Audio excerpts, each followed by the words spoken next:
शेतकरी मित्रांनो नमस्कार मित्रांनो, पुण्यश्लोक अहिल्यादेवी होळकर शेतकरी कर्जमुक्ती या योजनेसंदर्भात महत्त्वाचा असा अपडेट आहे। जर तुम्हाला या योजनेचा लाभ मिळाला असेल किंवा या योजनेसाठी तुम्ही पात्र असाल तर ही माहिती तुमच्यासाठी खूप महत्त्वाची आहे।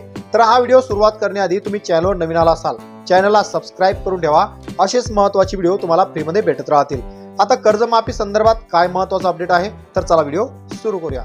शेतकरी मित्रांनो, राज्यात ज्या शेतकऱ्यांना पुण्यश्लोक अहिल्यादेवी होळकर कर्जमुक्ती या योजनेचा लाभ मिळालेला आहे त्या सर्व शेतकऱ्यांना आता आधार प्रमाणीकरण म्हणजेच ई-केवायसी करणं अनिवार्य करण्यात आलेलं आहे।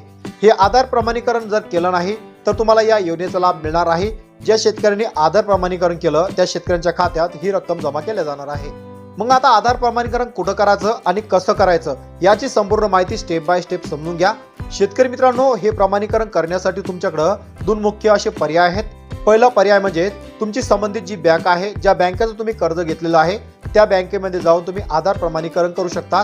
म्हणजेच तुमचं बायोमेट्रिक ठसे देऊन तुम्ही आधार प्रमाणीकरण त्या ठिकाणी करता येतं। आता दुसरा पर्याय म्हणजे तुम्ही CSC सेंटर किंवा आपले सरकार सेवा केंद्रावर जाऊन तुमच्या आधार प्रमाणीकरण करू शकता।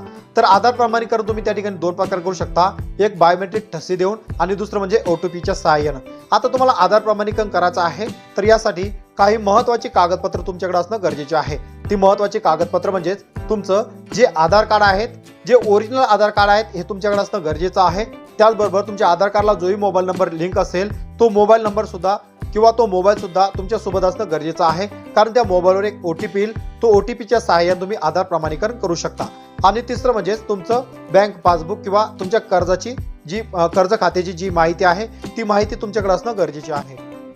तर शेतकरी मित्रांनो, कर्जमाफीची याद्या लवकरच जाहीर होणार आहे, त्यामुळं तुम्हाला या याद्या जर पाहायचं असेल तर तुमच्या संबंधित बँक कार्यालयात किंवा तलाठी कार्यालयात किंवा CSC केंद्रावर या याद्या तुम्हाला सहज त्या ठिकाणी उपलब्ध करून मिळणार आहे।